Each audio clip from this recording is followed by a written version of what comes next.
잠깐만 하겠습니다. 이건 사실 이야기가 가치 없는 이야기 한번 할게요. 안철수 씨, 민주평화당 만드시는 분들한테 한 말이에요. 충분히 경고했다. 그래도 강행한다면 가만히 있지 않겠다. 이런 거거든요. 이분이 할 말은 사실 아닌데 계속해서 이런 2, 3일 상관을 두고 적반하장의 멘트들이 계속 나오고 있어서 그냥 보수로 가라 차라리. 솔직히 제 말 같은 경우는 그래요. 지금 민주평화당 만드시는 분들 반문재인 연대니까 안 가라고 공개선언하고 개혁에 동참하겠다는 뉘앙스를 계속 여러 인터뷰에서 이야기들을 해요. 그런 면이면 빨리빨리 그냥 갈라서 갖고 갈 사람 가고 어떤 욕을 먹든지 돕겠다고 하는 사람들 뭐 어떤 감정적 연대라도 좀 하고 그렇게 돼야 되는 거 아니에요? 그럼요. 나중에 뭐 이렇게 정치 구도가 어떻게 되냐 그거는 별도로 이럴 때 빨리빨리 정리해야죠. 조금 다른 얘기인데 얼마 전에 제가 어떤 기사를 보면서 이런 게 기사가 되는구나 했던 것이 있어요.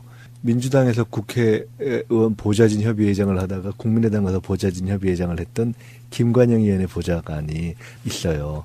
근데 거기가 이제 저기가 뭐 유승민 당하고 합친다 이렇게 되니까 그만뒀다 하는 게 기사가 됐더라고요. 그래서 내가 보좌관이 이렇게 그만두는 것이 무슨 제가 이런 누구의 사람의 경중을 이런 걸 따지는 것이 아니고 국회의원도 아닌데 이렇게 기사가 되는구나 이렇게 본 적이 있어요. 실은 과거에 제 자원봉사를 했던 후배예요. 저한테 한번 전화가 왔었어요. 주변에 제가 그래서 묻길래 복잡하게 생각하지 말고 무조건 그만둬야지. 제가 이제 그랬던 적이 있어요. 근데 결국 이럴 때는 정치인은 진퇴가 분명해야 되는 거잖아요. 그러니까 빨리빨리 자기 입장을 명료하게 해주고 그러면 그 다음에 또 본인도 판단하고 주변에서 판단하고 국민들이 판단하는 거죠. 그 다음에 뭐 어떻게 되느냐는 그 다음 문제 아니겠어요. 그러니까 빨리빨리 자기 입장들을 명료하게 해주는 게 좋죠. 자꾸 뭐 계산하는 것보다는. 김어준의 블랙하우스 혹시 보셨는지 모르겠는데 이용주 의원하고 박주현 의원 이렇게 나와서 이야기하는데 박주현 의원 그 캐릭터 엄청 강하대요. 안철수가 보면 뭐 죽이고 싶을 것 같은 그런 정도로 세게 말을 하더만요. 변호사 거의 원래 변호사에 DJ 때 수석을 했잖아요. 청와대. 아니요, 우리 때요. 그구나. DJ 때 얘기되고 참여정부 때 수석을 했구나. 사실은 거기가 그쪽 간 게 저는 좀 아쉬웠었어요. 그랬군요. 네. 보고 있으니까 안철수는 사실상 최소한 호남권 의원들한테는 정말 저 비린내 나는 느낌에 저런 얘기가 있냐 이런 느낌 들 정도로 서로 간에 막말 주고받는 건데 안철수는 사실 이런 말할 자격이 없는 거 아니에요? 막 밀어붙이고 당규 바꾸고 막 이러면서 민주정당에서 있을 수 없는 걸 하면서 이걸 보고 있으니까 새정치민주연합에 있을 때 뭐 이런 걸 보고 있으면 정말 웃기더라고요. 이거 기사만 놓고 보면은 충분히 경고했다. 그래도 강행한다면 이렇게 돼 있잖아요. 그러니까 안철수가 한 말이 아니고 안철수에게 한 말인 줄 알았어요. 처음에 보면. 이런 게 너무 많아서 사람 망가지는 건 한순간이구나. 아니 원래 망가진 사람인데 포장돼가지고 그러니까 우리 같은 모르는 거죠. 우리 같은 팟캐스터 말고 일반인들한테는 모르는 거죠. 우리도 속은 거죠. 너도 속고 국민이 속은 거죠. 내가 대통령 꿈에 빠졌다고 반통합파의 근거 없는 모략이다. 내가 MB 아바타라고 하는 거랑 똑같네. 내가 대통령 빠졌다고 그럼 빠진 거 맞잖아요.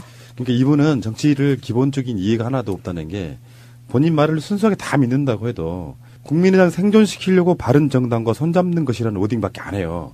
근데 사실은 정치 제일 중요한 건 저는 이념이라고 봐요. 어떤 관점에서 정치를 바라보고 복지를 어떻게 하고 경제를 어떻게 하고 하는 게 다 이념적 차이에서 나는 오는 거라고 보거든요. 좌우 이런 걸 떠나가지고.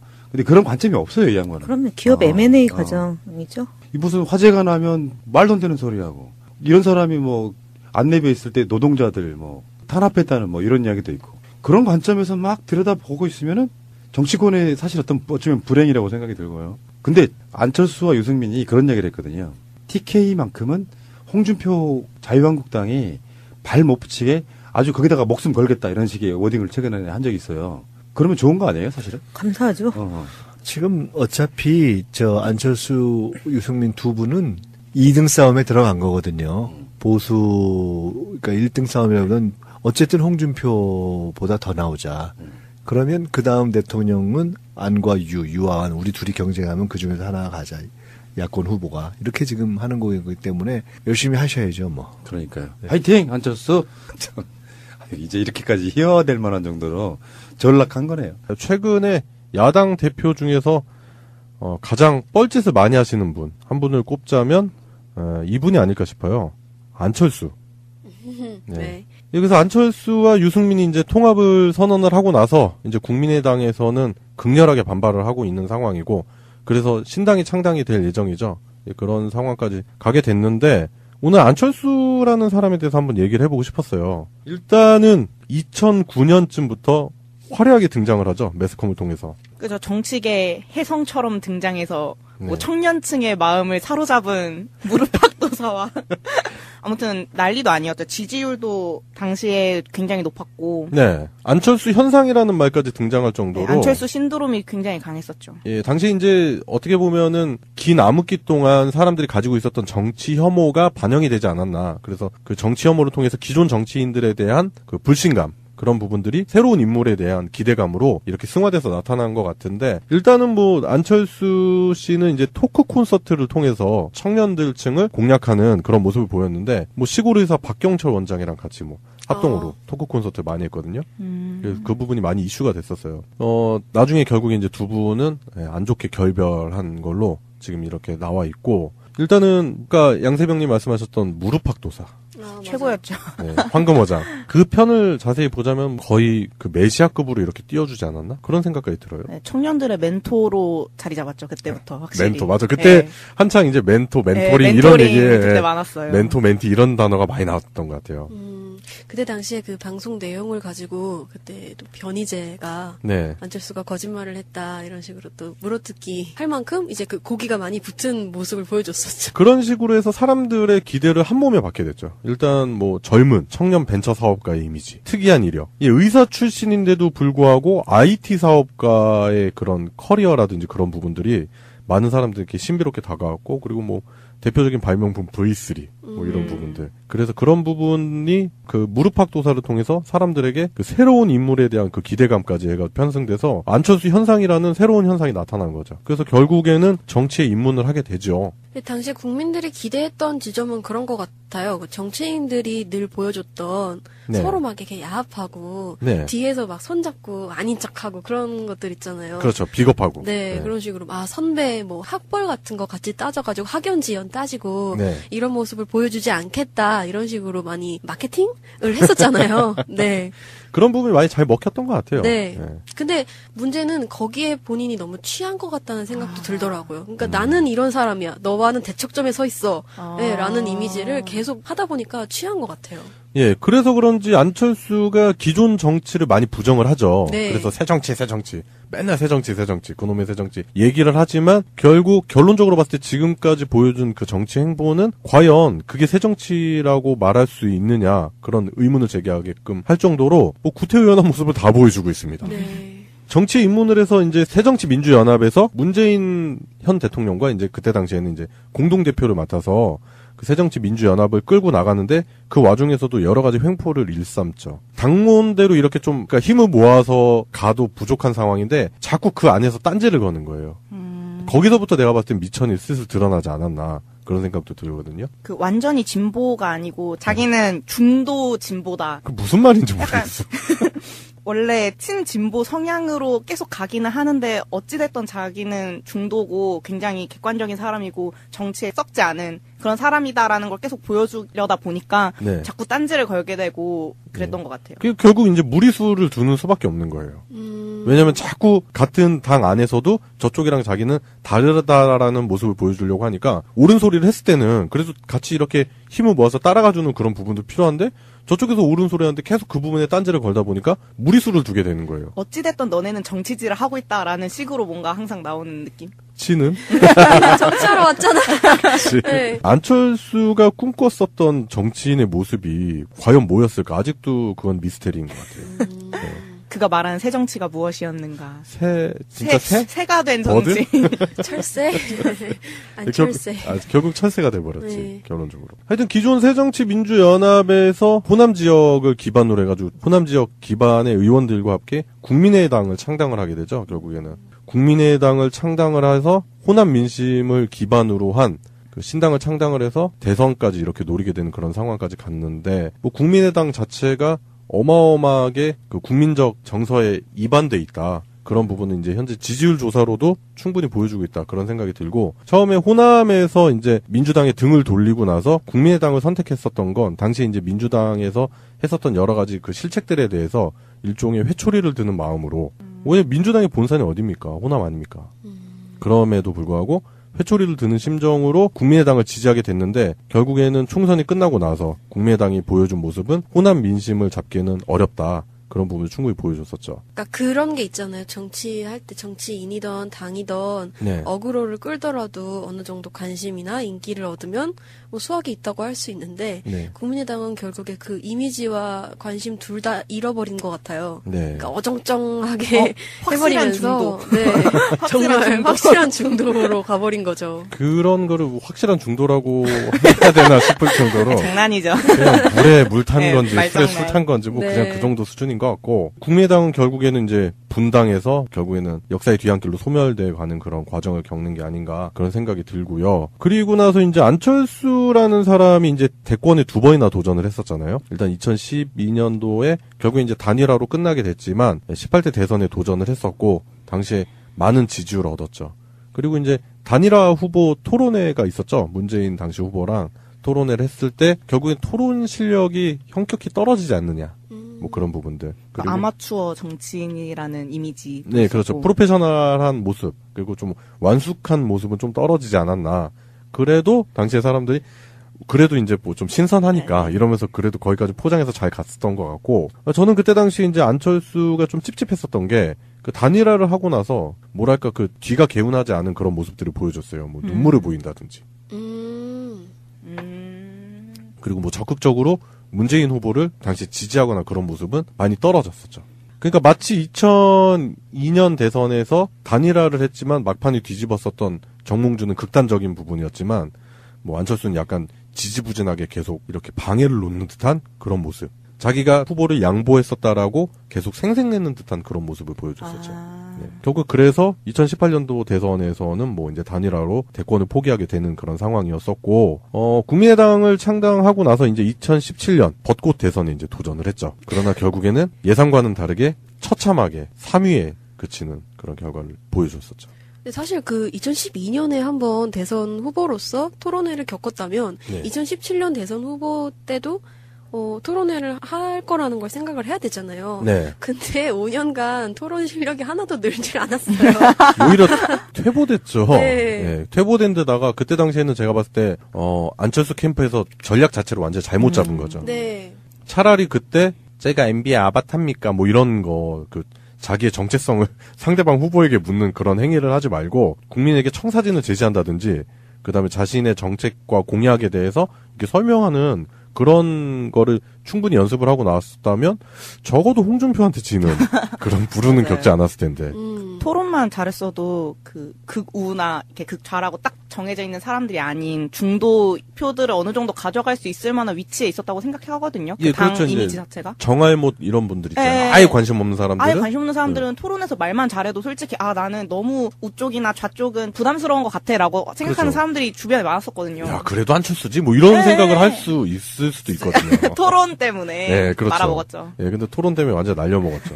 특히 토론에서 그 어눌한 말투, 그 쓸데없는 그런 막 질문들, 갑철수 안철수 사람도 몰랐는데 그 토론 보고 알았대요. 그게 저도. 맞아. 네, MBA 아바타도. 몰랐어요, 저 MB 아바타. 네.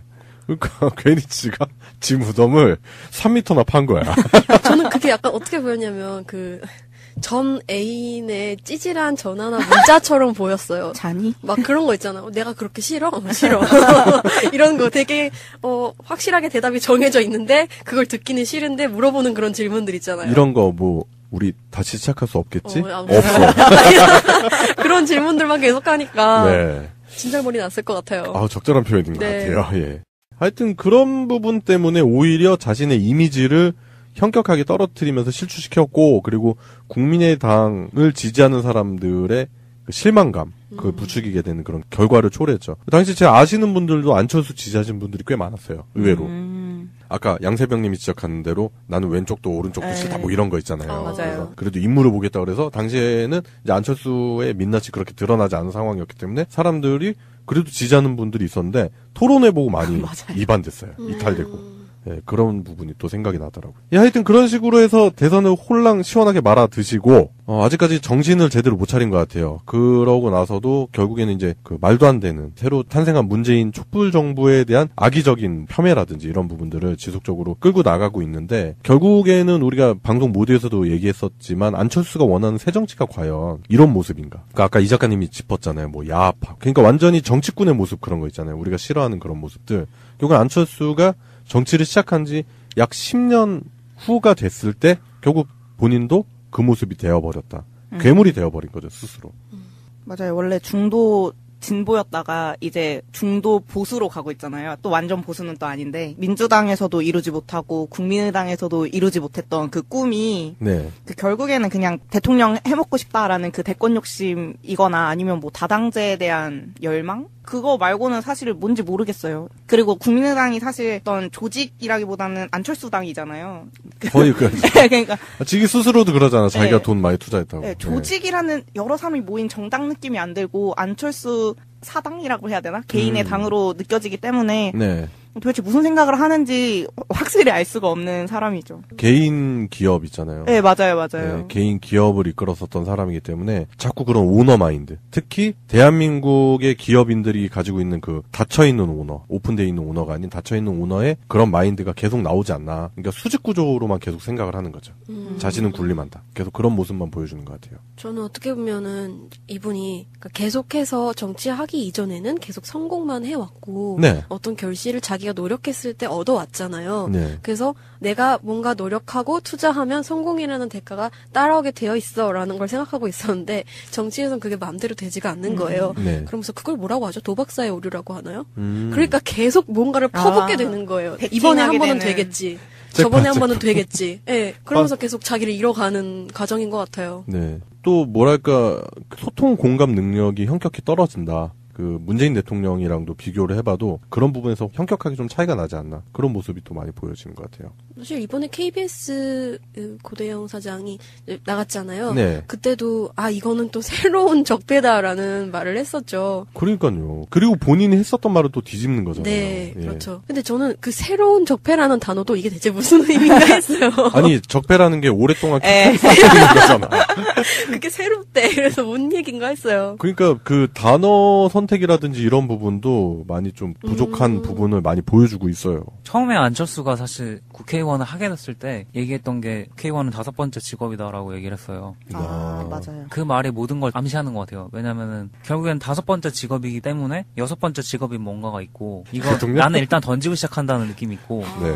어쨌든 언젠가 그냥 내려놓을 거야. 그러니까 본인이 가장 이제 영향력이 가장 높다고 생각되는 그 민주당 당대표까지 올라가서 굉장히 빠른 시간 내에 올라갔다가 네. 계속 추락하잖아요. 그렇죠. 한없이 추락하죠. 네, 본인의 그 그릇이 넓지 않다. 그걸 여실하게 보여주면서 추락을 하고 있고 네.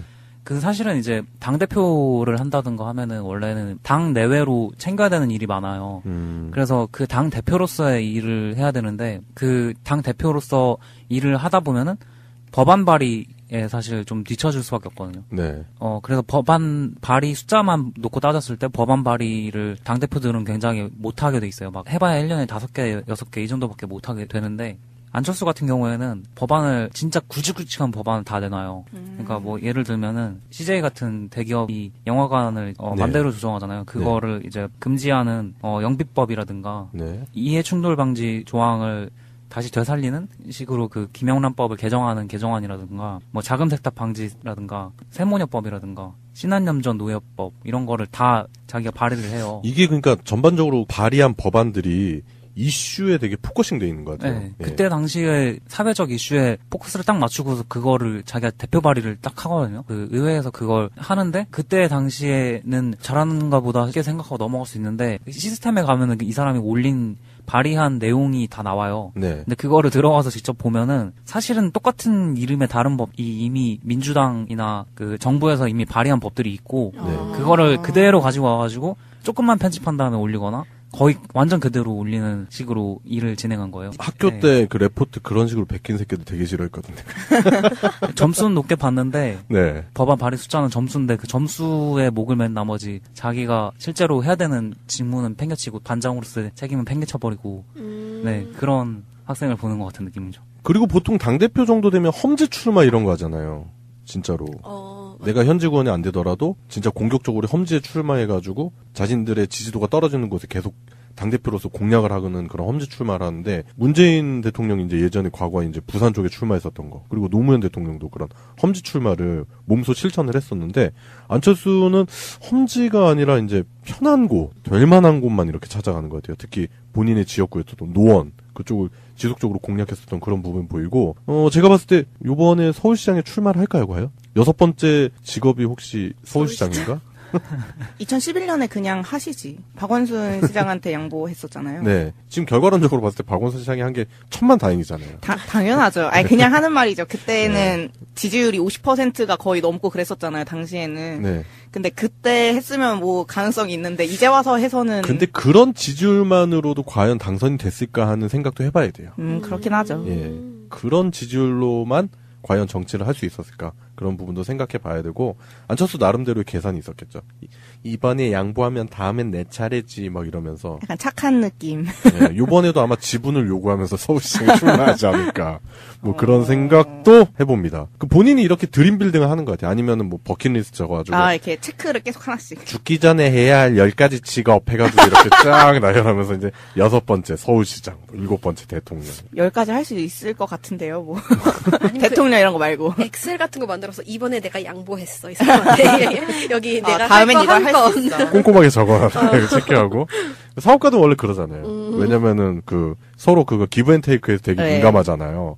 그러니까 사업가, 그리고 그분이 뭐 이제 예전에도 뭐 기업가적 사고방식 이런 강연이라든지 이런 거 하는 거 보면은 결국 그 대한민국에서 소위 성공했던 기업인의 그런 이미지 자체를 벗어나지 못한다. 그거를 자꾸 정치 쪽에서 적용을 하려고 보니까 안 된다. 그 사업가들은 기본적으로 바로 인풋이 있으면 바로 아웃풋이 나와야 되는데 자꾸 그런 부분을 생각을 하는 것 같아요. 그러니까 아까도 말씀드렸던 험지 출마라든지 아니면 장기적으로 그 자신의 정치 생명을 걸고 할 수 있는 그런 뭐랄까 일종의 정치적 희생? 이런 부분에 대해서는 전혀 할 수 없는 그런 그릇이 되는 거죠. 이번에 가즈아라는 용어를 또 아까 공직수상에서 이게 건배사를 가즈아로 하셨더라고요. 역시 트렌디한 분. 그 지난주 우리 방송에서 송병호님이 이제 그 저번 대선에서 이제 그 안철수 캠프에 그 비트코인 관련한 분이 이제 주요 요직에 있었다라고 말씀하셨는데, 그런 부분을 생각해 본다면 그 비트코인 관련해서 현 정부에 대해서 비트코인 규제에 관한 부분에 대해서 딴지를 거는 안철수의 속셈은 뭘까? 이런 부분도 생각해 볼 수 있고, 또 방금 송병호님 말씀하신 굳이 가즈야를 외친 이유는 또 뭘까? 말투랑 잘 어울린다. 평소 말투랑. 진짜다. 아니 건배사 가즈야는 좀 그렇지 않아?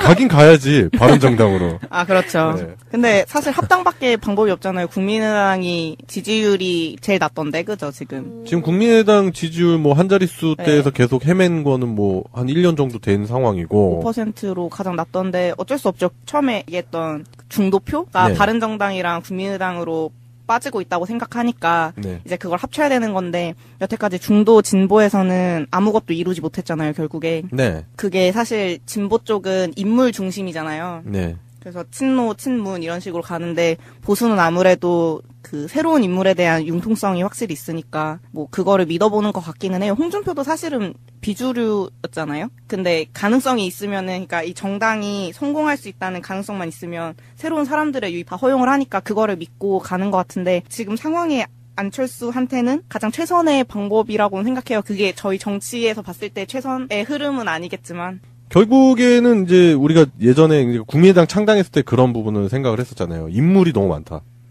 인물이 너무 많다. 그리고 지역 인물이 너무 많고, 그 안에서 인물은 너무 많은데 마치 그런 거죠. 군대인데 그 장군은 되게 많아. 근데 실제로 싸워줄 병사들이 없는 거예요. 그러니까 이제 군벌로 쪼개지는 거죠. 뭐 정동영, 뭐 박지원, 안철수, 뭐 이런 식으로, 천정배 이런 식으로 계속 쪼개지는 듯한 그런 느낌이 났었는데, 본인을 그래도 인정해주고 그 믿어주면서 창당했을 때 도움을 줬었던 많은 사람들 다 배신하고 또 떠나는 거죠.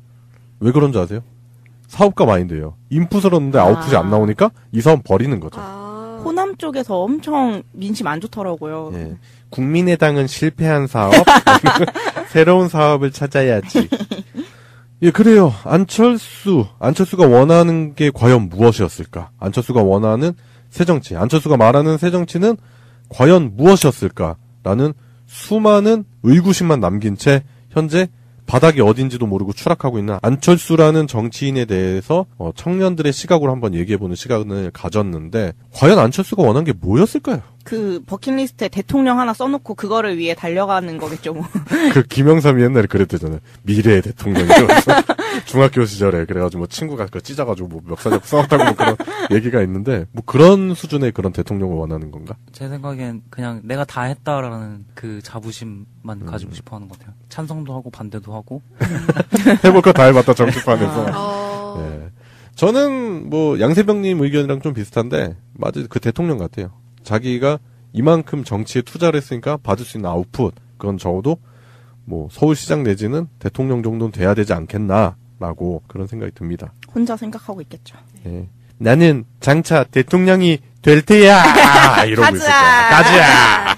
예, 그래요. 안철수에 관한 이야기를 해봤습니다. 이나 인기를 얻으면 뭐 수확이 있다고 할 수 있는데 네. 국민의당은 결국에 그 이미지와 관심 둘 다 잃어버린 것 같아요. 네. 그러니까 어정쩡하게 해버리면서 중독. 네, 정말 확실한 중독으로 가버린 거죠. 그런 거를 확실한 중도라고 해야 되나 싶을 정도로 장난이죠. 그냥 물에 물 탄 네, 건지 술에 말장난. 술 탄 건지 뭐 네. 그냥 그 정도 수준인 것 같고 국민의당은 결국에는 이제 분당해서 결국에는 역사의 뒤안길로 소멸돼 가는 그런 과정을 겪는 게 아닌가 그런 생각이 들고요. 그리고 나서 이제 안철수라는 사람이 이제 대권에 2번이나 도전을 했었잖아요. 일단 2012년도에 결국에 이제 단일화로 끝나게 됐지만 18대 대선에 도전을 했었고 당시에 많은 지지율을 얻었죠. 그리고 이제 단일화 후보 토론회가 있었죠. 문재인 당시 후보랑 토론회를 했을 때 결국엔 토론 실력이 현격히 떨어지지 않느냐. 뭐 그런 부분들. 그 아마추어 정치인이라는 이미지. 네, 그렇죠. 프로페셔널한 모습 그리고 좀 완숙한 모습은 좀 떨어지지 않았나.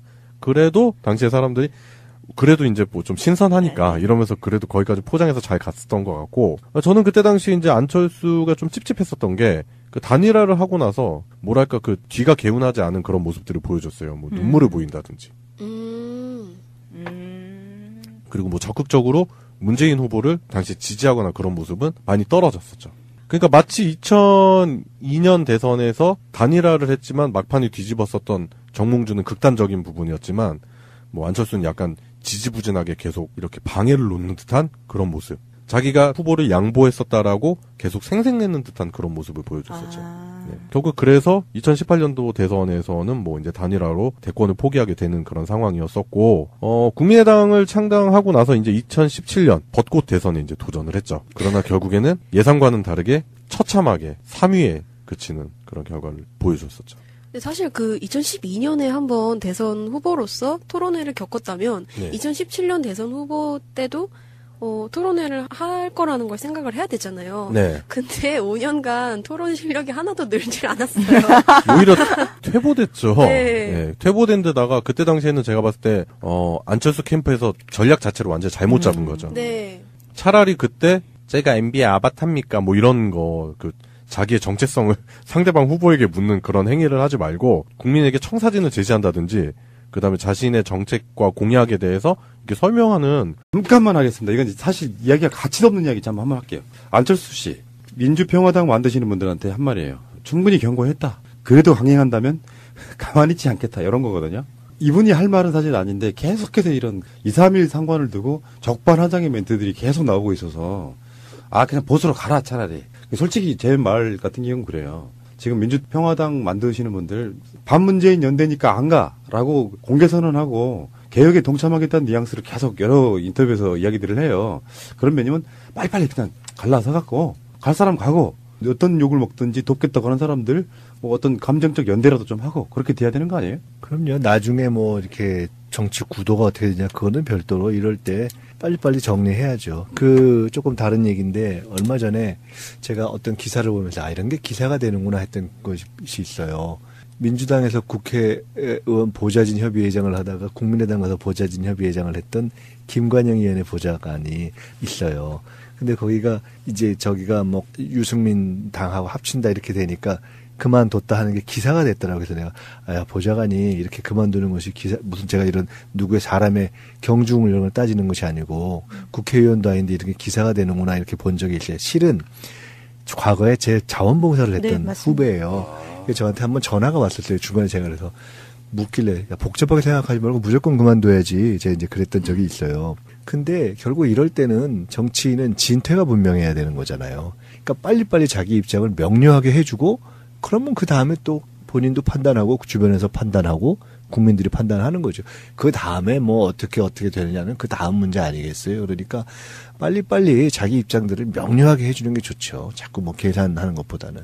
김어준의 블랙하우스 혹시 보셨는지 모르겠는데 이용주 의원하고 박주현 의원 이렇게 나와서 이야기하는데 박주현 의원 그 캐릭터 엄청 강하대요.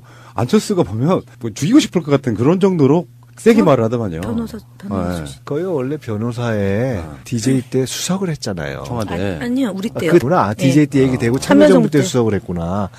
사실은 거기가 그쪽 간 게 저는 좀 아쉬웠었어요. 아, 그랬군요. 네.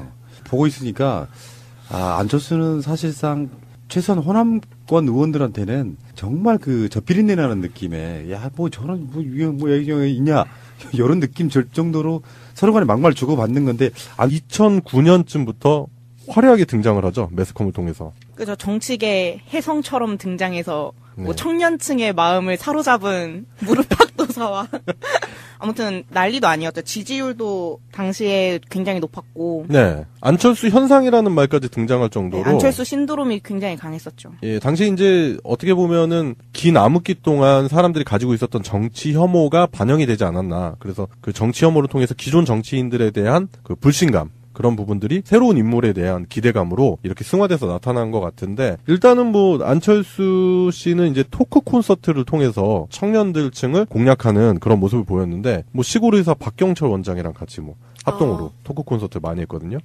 그래서 그 부분이 많이 이슈가 됐었어요. 나중에 결국에 이제 두 분은 안 좋게 결별한 걸로 지금 이렇게 나와 있고 일단은 그러니까 양세병님 말씀하셨던 무릎팍도사. 최고였죠. 네, 황금어장. 그 편을 자세히 보자면 거의 그 메시아급으로 이렇게 띄워주지 않았나? 그런 생각까지 들어요. 네, 청년들의 멘토로 자리 잡았죠. 그때부터 확실히. 멘토 맞아. 그때 네. 한창 이제 멘토링 네, 이런 얘기에 그때 많았어요. 멘토 멘티 이런 단어가 많이 나왔던 것 같아요. 그때 당시에 그 방송 내용을 가지고 그때 또 변희재가 네. 안철수가 거짓말을 했다 이런 식으로 또 물어뜯기 할 만큼 이제 그 고기가 많이 붙은 모습을 보여줬었죠. 그런 식으로 해서 사람들의 기대를 한 몸에 받게 됐죠. 일단 뭐 젊은 청년 벤처 사업가의 이미지, 특이한 이력, 의사 출신인데도 불구하고 IT 사업가의 그런 커리어라든지 그런 부분들이 많은 사람들에게 신비롭게 다가왔고 그리고 뭐 대표적인 발명품 V3 뭐 이런 부분들. 그래서 그런 부분이 그 무릎팍도사를 통해서 사람들에게 그 새로운 인물에 대한 그 기대감까지 해가 편승돼서 안철수 현상이라는 새로운 현상이 나타난 거죠. 그래서 결국에는 정치에 입문을 하게 되죠. 당시에 국민들이 기대했던 지점은 그런 것 같아요. 그 정치인들이 늘 보여줬던 네. 서로 막 이렇게 야합하고 네. 뒤에서 막 손잡고 아닌 척하고 그런 것들 있잖아요. 그렇죠. 비겁하고. 네, 그런 식으로 선배 뭐 학벌 같은 거 같이 따져가지고 학연 지연 따지고 네. 이런 모습을 보여주지 않겠다 이런 식으로 많이 마케팅을 했었잖아요. 네. 그런 부분이 많이 잘 먹혔던 것 같아요. 네. 근데 문제는 거기에 본인이 너무 취한 것 같다는 생각도 들더라고요. 그러니까 나는 이런 사람이야. 너와는 대척점에 서 있어. 네, 라는 이미지를 계속 하다 보니까 취한 것 같아요. 예, 그래서 그런지 안철수가 기존 정치를 많이 부정을 하죠. 네. 그래서 새 정치. 맨날 새 정치.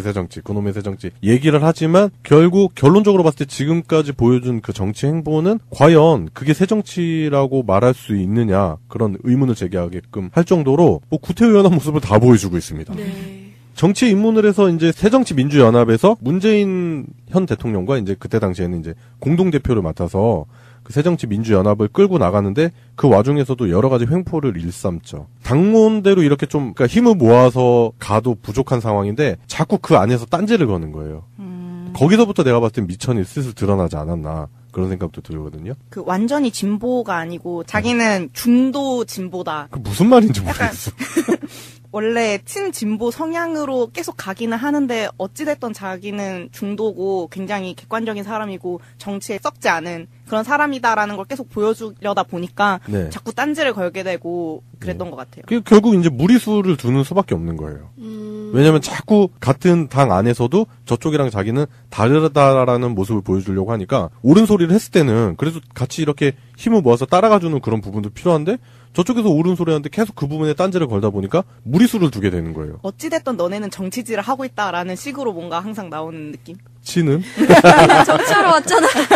네. 안철수가 꿈꿨었던 정치인의 모습이 과연 뭐였을까? 아직도 그건 미스테리인 것 같아요. 네. 그가 말하는 새 정치가 무엇이었는가? 진짜 새? 새가 된 정치. 철새? 안철새. 결국 철새가 돼버렸지, 네. 결론적으로. 하여튼 기존 새정치민주연합에서 호남 지역을 기반으로 해가지고 호남 지역 기반의 의원들과 함께 국민의당을 창당을 하게 되죠, 결국에는. 국민의당을 창당을 해서 호남 민심을 기반으로 한 그 신당을 창당을 해서 대선까지 이렇게 노리게 되는 그런 상황까지 갔는데, 뭐 국민의당 자체가 어마어마하게 그 국민적 정서에 이반돼 있다. 그런 부분은 이제 현재 지지율 조사로도 충분히 보여주고 있다. 그런 생각이 들고, 처음에 호남에서 이제 민주당에 등을 돌리고 나서 국민의당을 선택했었던 건 당시 이제 민주당에서 했었던 여러 가지 그 실책들에 대해서 일종의 회초리를 드는 마음으로, 왜냐면 민주당의 본산이 어딥니까? 호남 아닙니까? 그럼에도 불구하고 회초리를 드는 심정으로 국민의당을 지지하게 됐는데, 결국에는 총선이 끝나고 나서 국민의당이 보여준 모습은 호남 민심을 잡기는 어렵다. 그런 부분을 충분히 보여줬었죠. 그러니까 그런 게 있잖아요. 정치할 때 정치인이던 당이던 네. 어그로를 끌더라도 어느 정도 관심. 안철수는 사실 이런 말로 자격이 없는 거 아니에요? 막 밀어붙이고 당규 바꾸고 막 이러면서 민주정당에서 있을 수 없는 걸 하면서 이걸 보고 있으니까 새정치민주연합에 있을 때 뭐 이런 걸 보고 있으면 정말 웃기더라고요. 이거 기사만 놓고 보면은 충분히 경고했다. 그래도 강행한다면 이렇게 돼 있잖아요. 그래서 이게 안철수가 한 말이 아니고 안철수에게 한 말인 줄 알았어요. 처음에 보면. 이런 게 너무 많아서 사람 망가지는 건 한순간이구나. 그러니까, 아니 원래 망가진 사람인데 포장돼가지고 그러니까 우리 같은 모르는 거죠. 우리 같은 팟캐스터 말고 아니, 일반인들한테는 모르는 거죠. 우리도 보면, 속은 거죠. 너도 속고 국민이 속은 거죠. 내가 대통령 꿈에 빠졌다고 반통합파의 근거 없는 모략이다. 내가 MB 아바타라고 하는 거랑 똑같네. 내가 대통령 빠졌다고 그럼 빠진 거 맞잖아요. 그러니까 이분은 정치를 기본적인 이해가 하나도 없다는 게, 본인 말을 순수하게 다 믿는다고 해도 국민의당 생존시키려고 바른 정당과 손잡는 것이라는 워딩밖에 안 해요. 근데 사실은 정치 지금 제일 중요한 건 저는 이념이라고 봐요. 어떤 관점에서 정치를 바라보고 복지를 어떻게 하고 경제를 어떻게 하고 하는 게 다 그 이념적 차이에서 나는 오는 거라고 보거든요. 좌우 이런 걸 떠나가지고.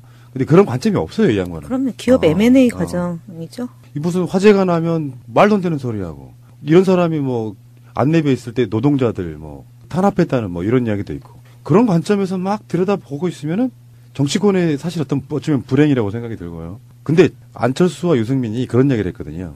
TK만큼은 홍준표 자유한국당이 발 못 붙이게 아주 거기다가 목숨 걸겠다 이런 식의 워딩을 최근에 한 적이 있어요. 그러면 좋은 거 아니에요, 사실은? 감사하죠. 지금 어차피 안철수, 유승민 두 분은 2등 싸움에 들어간 거거든요. 보수, 그러니까 1등 싸움이라면 어쨌든 홍준표보다 더 나오자. 그러면 그 다음 대통령은 안과 유와 안, 우리 둘이 경쟁하면 그 중에서 하나 가자. 야권 후보가. 이렇게 지금 하는 거기 때문에 열심히 하셔야죠, 뭐. 그러니까요. 네. 화이팅! 안철수! 이제 이렇게까지 희화될 만한 정도로 전락한 거네요. 최근에 야당 대표 중에서 가장 뻘짓을 많이 하시는 분, 한 분을 꼽자면 이분이 아닐까 싶어요. 안철수.